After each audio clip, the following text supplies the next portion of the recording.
नमस्कार, मैं हूं नारायण शर्मा और आप देख रहे हैं AINS न्यूज़ 24 चैनल। अब खबरें विस्तार से। राजधानी के रामकृष्ण केयर अस्पताल में सेप्टिक टैंक में सफाई करने उतरे 3 सफाई कर्मियों की मौत के मामले में अस्पताल के डॉक्टरों और पैरामेडिकल स्टाफ ने गहरा दुख जताया है। अस्पताल प्रबंधन ने पीड़ित परिवारों को 30-30 लाख रुपए मुआवजा देने का ऐलान किया है। मृतकों की पहचान गोविंद, अनमोल मचकन और प्रशांत कुमार के रूप में हुई है। पुलिस ने शवों का पंचनामा कर पोस्टमार्टम के लिए भेजा। इधर मृतक परिवार का आरोप है कि बिना किसी सुरक्षा उपकरण के सफाई कर्मियों को सेप्टिक टैंक में उतारा गया। यहाँ हॉस्पिटल में जो है 3 मजदूर जो है वो सफाई के लिए उतरे थे, उसमें तीनों की डेथ हो गई है और उनकी पोस्टमार्टम के लिए बॉडी भिजवाई गई है। साथ ही अभी जो परिजन है वो अस्पताल प्रबंधन से मुआवजे को लेके मांग कर रहे हैं। 2 दौर की बातचीत हो चुकी है और अभी बातचीत जारी है। मध्य प्रदेश और छत्तीसगढ़ के साझा प्रयासों से अब रायपुर और रीवा सीधे हवाई मार्ग से जुड़ गए हैं। इससे छत्तीसगढ़ और मध्य प्रदेश के लोगों की यात्रा आसान होगी, साथ ही समय की बचत भी होगी। इस ऐतिहासिक कार्य की शुरुआत में मध्य प्रदेश के उप मुख्यमंत्री राजेंद्र शुक्ल भी छत्तीसगढ़ पहुंचे और उन्होंने भाजपा के प्रदेश अध्यक्ष किरण सिंहदेव के साथ यात्रा की। आदरणीय उप मुख्यमंत्री जी राजेंद्र शर्मा जी आज हमारे इस प्रथम सफ़र में जो यात्रा में साथ में और रीवा से काफ़ी संख्या में, मेरे ख्याल से 60-65 से भी ज़्यादा की संख्या और आई है आज, तो बहुत अभिनंदन है उनका, बहुत स्वागत है। बहुत ही महत्वपूर्ण काम हुआ है और सीधे कम समय में ये दूरी कम करने का काम है वास्तव में, तो इसके लिए जितनी भी बधाई दी जाए कम है। इस मौके पर मध्य प्रदेश के उप मुख्यमंत्री राजेंद्र शुक्ल ने कहा कि विंध्य क्षेत्र का रायपुर से जुड़ना बड़े हर्ष का विषय है और जितनी खुशी विंध्य में है उतनी ही खुशी छत्तीसगढ़ में भी दिखाई दे रही है। हमेशा से ये विंध्य क्षेत्र के लोगों के अंदर ये मांग रही है कि छत्तीसगढ़ में रायपुर हो, चाहे दुर्ग हो, चाहे भिलाई हो, चाहे बिलासपुर हो, बड़ी संख्या में, लाखों की संख्या में रीवा और विंध्य क्षेत्र के लोग यहाँ पर रहते हैं और छत्तीसगढ़ बनने के बाद उनको ऐसा लगता था कि हमारा संपर्क कुछ टूटा है। इस एयरलाइंस के शुरू होने के बाद जो प्रधानमंत्री जी की उड़ान योजना के अंतर्गत संभव हो पाया है, मध्य प्रदेश के मुख्यमंत्री डॉक्टर मोहन यादव जी की, हमारी सरकार की जो स्टेट VGF की योजना है उसके चलते ये संभव हो पाया है।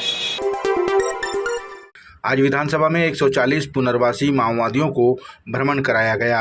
उन्होंने विधानसभा की कार्रवाई को देखा और उनसे स्वयं मुख्यमंत्री ने संवाद किया। इस विधानसभा सत्र में ये दूसरी दफा है जब पुनर्वासी माओवादियों ने बड़ी संख्या में पहुंचकर लोकतंत्र के मंदिर के भ्रमण किए और ढेर सारी नई जानकारियां प्राप्त की। उन लोगों से हम लोग वार्तालाप भी किए हैं। हम लोगों ने उनसे पूछा कि पहले की ज़िंदगी और अब की ज़िंदगी में क्या फ़र्क महसूस कर रहे हैं, तो अब बहुत अच्छा उनको लग रहा है, विकास से जुड़े हैं तो। और इसके पहले भी 120 पुनर्वासित यहाँ पर आए थे, कार्यवाही भी देखे थे, विधानसभा में वो लोग भी आए थे। तो ये बहुत बड़ी जीत है हमारे छत्तीसगढ़ के अंदर में कि हमारे ऐसे पुनर्वासित लोग नक्सलवाद को छोड़कर आज विकास की मुख्यधारा से जुड़ रहे हैं। राजधानी के मौदहापारा इलाके में हुई 2 गुटों की मारपीट के बाद दूसरे गुट के कुछ युवकों ने सरेराह हथियार लहराए और मरही माता मंदिर में पथराव किया। पुलिस ने ताबड़तोड़ एक्शन लेते हुए घटना के 24 घंटों के भीतर 12 आरोपियों को गिरफ्तार कर लिया। पुलिस ने घटना में प्रयुक्त दर्जन भर चाकू, तलवार समेत धारदार हथियार भी जब्त किए और समस्त आरोपियों के विरुद्ध गैर जमानती धाराओं के तहत अपराध पंजीबद्ध कर न्यायालय में पेश किया। कांग्रेस के पूर्व विधायक विकास उपाध्याय ने भारतीय जनता पार्टी पर आरोप लगाया कि वो खुद परिवारवाद से ग्रसित है और कांग्रेस पर परिवारवाद का आरोप लगाती है। उन्होंने कहा कि एक ही परिवार के बाप बेटे को अलग अलग विधानसभा से टिकट देना, केंद्रीय गृह मंत्री के बेटे को क्रिकेट बोर्ड का चेयरमैन बनाना, क्या ये परिवारवाद नहीं है? कभी गांधी परिवार की बात करती है कि गांधी परिवार परिवारवाद को फैलाता है। उत्तर प्रदेश में मुलायम सिंह यादव के परिवार की बात करते हैं, बिहार में लालू प्रसाद यादव जी के परिवार की बात करते हैं, तमिलनाडु में स्टालिन के परिवार की बात करते हैं। तो कभी जिस प्रकार से झारखंड में शिबू सोरेन परिवार की बात करते हैं, भारतीय जनता पार्टी खुद अब अपने गिरेबान में झांक नहीं पा रही है, क्योंकि वो खुद अलग अलग तरीके से परिवारवाद से घिरती जा रही है। केरलम में एक पिता पुत्र को एक ही घर में 2 विधानसभा का टिकट दे देना, ऐसे एक उदाहरण नहीं, सैकड़ों उदाहरण आपको देखने को मिलेंगे जहां भारतीय जनता पार्टी इस प्रकार की चीजों को करती है। लोगों में सस्ती लोकप्रियता हासिल करने के लिए अपने भाषणों में भारतीय जनता पार्टी बड़ी बातें करती है, लेकिन वास्तविकता भारतीय जनता पार्टी की झूठ से बनी हुई है। झूठ और फरेब से, मक्कारी से बनी हुई भारतीय जनता पार्टी की बातें अब जनता के सामने निकल कर आ चुकी। तमाम चीजों को अब लोग देख रहे हैं और भारतीय जनता पार्टी की कल कारनामों को उजागर जनता के सामने हो रहा है।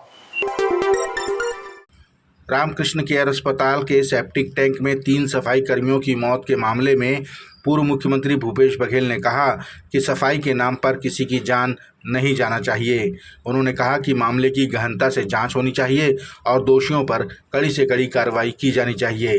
जो भी दोषी हो, चाहे वो हॉस्पिटल मैनेजमेंट का दोष हो, चाहे जिसको काम दिए हों, या हो सकता है, मुझे इतनी जानकारी नहीं है कि ये हॉस्पिटल के स्टाफ हैं कि किसी को ठेका दिए थे, ये मुझे जानकारी नहीं, लेकिन जो भी दोषी हो उसके खिलाफ कार्रवाई होनी चाहिए। सफाई के नाम से किसी की मौत हो जाए, वो भी एक नहीं 3-3 मौत हो जाए, तो छोटी घटना नहीं है। सर, असम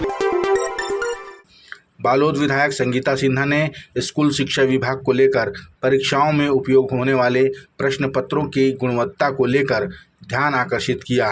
उन्होंने बताया कि 5वीं और 8वीं के प्रश्न पत्रों के कागज इतने गुणवत्ताहीन हैं कि लिखते समय वे फट रहे हैं और लिखावट दूसरे पन्नों में उभर जाती है। संगीता सिन्हा ने कहा कि विभाग अब बच्चों के भविष्य में भी भ्रष्टाचार करने से बाज नहीं आ रहा है।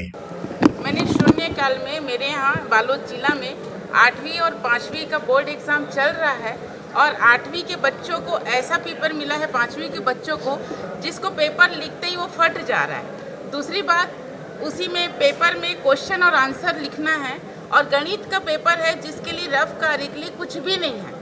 तीसरी बात, जो पेपर है वो पारदर्शी है, अगर एक तरफ से लिख रहे हैं तो दूसरे तरफ से पूरा पढ़ सकते हैं। ये स्थिति है।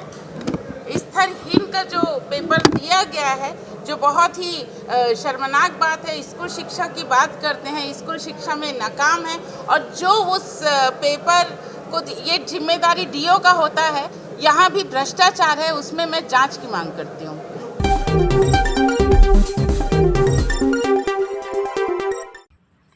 बीते दिनों बालोद में आयोजित हुए स्काउट गाइड जम्बूरी में तथाकथित भ्रष्टाचार का मामला अब भी विधानसभा में गूंज रहा है। विधायक कुंवर निषाद ने बताया कि पूरा भ्रष्टाचार मिली भगत से किया गया, जिसमें विभागीय मंत्री से लेकर अधिकारी तक शामिल हैं।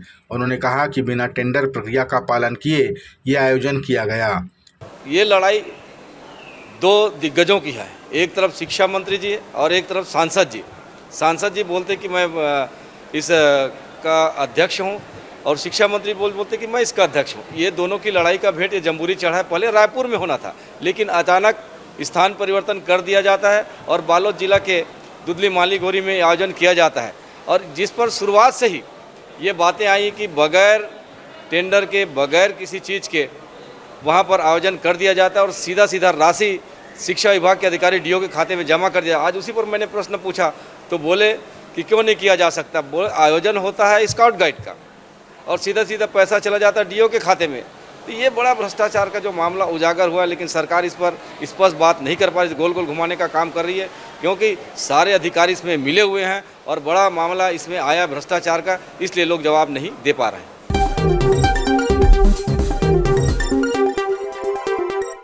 ये थे आज के प्रमुख समाचार। आप देख रहे थे हमारा लोकप्रिय यूट्यूब चैनल AINS न्यूज़ 24। अब हमें इजाज़त दीजिए। कल तक रोजाना की ताज़ा खबरों के लिए आप देखते रहिए हमारा लोकप्रिय यूट्यूब चैनल। हमारे यूट्यूब चैनल को लाइक, सब्सक्राइब और बेल आइकन का बटन दबाना ना भूलें। नमस्कार।